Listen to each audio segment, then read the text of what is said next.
കൊലോസ്യർക്ക് എഴുതിയ ലേഖനം 3-ാം അധ്യായം. ആകയാൽ നിങ്ങൾ ക്രിസ്തുവിനോട് കൂടെ ഉയർത്തെഴുന്നേറ്റിരിക്കുന്നു എങ്കിൽ ക്രിസ്തു ദൈവത്തിൻ്റെ വലതുഭാഗത്തിരിക്കുന്നിടമായ ഉയരത്തിലുള്ളത് അന്വേഷിപ്പീൻ.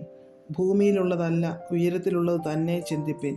നിങ്ങൾ മരിച്ച് നിങ്ങളുടെ ജീവൻ ക്രിസ്തുവിനോട് കൂടെ ദൈവത്തിൽ മറഞ്ഞിരിക്കുന്നു. നമ്മുടെ ജീവനായി ക്രിസ്തു വെളിപ്പെടുമ്പോൾ നിങ്ങളും അവനോടുകൂടെ തേജസ്സിൽ വെളിപ്പെടും.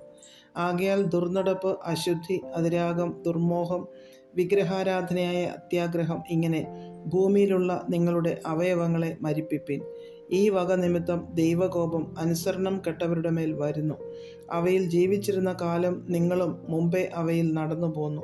ഇപ്പോഴോ നിങ്ങളും കോപം, ക്രോധം, ഈർഷ്യ, വായിൽ നിന്ന് വരുന്ന ദൂഷണം, ദുർഭാഷണം ഇവയൊക്കെയും വിട്ടുകളവിൻ. അന്യോന്യം ഭോഷ്ക് പറയരുത്. നിങ്ങൾ പഴയ മനുഷ്യനെ അവൻ്റെ പ്രവൃത്തികളോടുകൂടെ ഉരിഞ്ഞുകളഞ്ഞു. തന്നെ സൃഷ്ടിച്ചവൻ്റെ പ്രതിമ പ്രകാരം പരിജ്ഞാനത്തിനായി പുതുക്കം പ്രാപിക്കുന്ന പുതിയ മനുഷ്യനെ ധരിച്ചിരിക്കുന്നുവല്ലോ. അതിൽ യവനനും യഹൂദനും എന്നില്ല, പരിച്ഛേദനയും അഗ്രചർമ്മവും എന്നില്ല, ബർബരൻ, ശകൻ, ദാസൻ, സ്വതന്ത്രൻ എന്നുമില്ല. ക്രിസ്തു അത്രേ എല്ലാവരിലും എല്ലാം ആകുന്നു.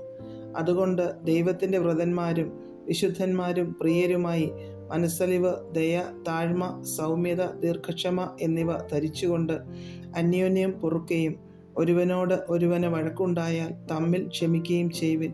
കർത്താവ് നിങ്ങളോട് ക്ഷമിച്ചതുപോലെ നിങ്ങളും ചെയ്യുവിൻ. എല്ലാറ്റിനും മീതെ സമ്പൂർണതയുടെ ബന്ധമായ സ്നേഹം ധരിപ്പിൻ. ക്രിസ്തുവിൻ്റെ സമാധാനം നിങ്ങളുടെ ഹൃദയങ്ങളിൽ വാഴട്ടെ.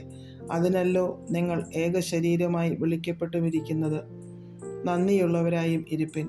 സങ്കീർത്തനങ്ങളാലും സ്തുതികളാലും ആത്മീയ ഗീതങ്ങളാലും തമ്മിൽ പഠിപ്പിച്ചും ബുദ്ധി ഉപദേശിച്ചും നന്ദിയോടെ നിങ്ങളുടെ ഹൃദയങ്ങളിൽ ദൈവത്തിന് പാടിയും ഇങ്ങനെ ക്രിസ്തുവിൻ്റെ വചനം ഐശ്വര്യമായി സകല ജ്ഞാനത്തോടും കൂടെ നിങ്ങളിൽ വസിക്കട്ടെ. വാക്കിനാലോ ക്രിയയാലോ എന്തു ചെയ്താലും സകലവും കർത്താവായ യേശുവിൻ്റെ നാമത്തിൽ ചെയ്തും അവൻ മുഖാന്തരം പിതാവായ ദൈവത്തിന് സ്തോത്രം പറഞ്ഞും കൊണ്ടിരിപ്പിൻ. ഭാര്യമാരെ നിങ്ങളുടെ ഭർത്താക്കന്മാർക്ക് കർത്താവിൽ ഉചിതമാകും വണ്ണം കീഴടങ്ങുവിൻ. ഭർത്താക്കന്മാരെ നിങ്ങളുടെ ഭാര്യമാരെ സ്നേഹിപ്പിൻ, അവരോട് കയ്പായിരിക്കുകയും അരുത്. മക്കളെ നിങ്ങളുടെ അമ്മയപ്പന്മാരെ സകലത്തിലും അനുസരിപ്പിൻ. ഇത് കർത്താവിൻ്റെ ശിഷ്യന്മാരിൽ കണ്ടാൽ പ്രസാദകരമല്ലോ. പിതാക്കന്മാരെ നിങ്ങളുടെ മക്കൾ അധൈര്യപ്പെടാതിരിക്കേണ്ടതിന് അവരെ കോപിപ്പിക്കരുത്. ദാസന്മാരെ ജഡപ്രകാരമുള്ള യജമാനന്മാരെ സകലത്തിലും അനുസരിപ്പിൻ. മനുഷ്യരെ പ്രസാദിപ്പിക്കുന്നവരെ പോലെ ദൃഷ്ടിസേവകളാലല്ല, കർത്താവിനെ ഭയപ്പെട്ടുകൊണ്ട് ഹൃദയത്തിൻ്റെ ഏകാഗ്രതയോടെ അത്രേ അനുസരിക്കേണ്ടത്.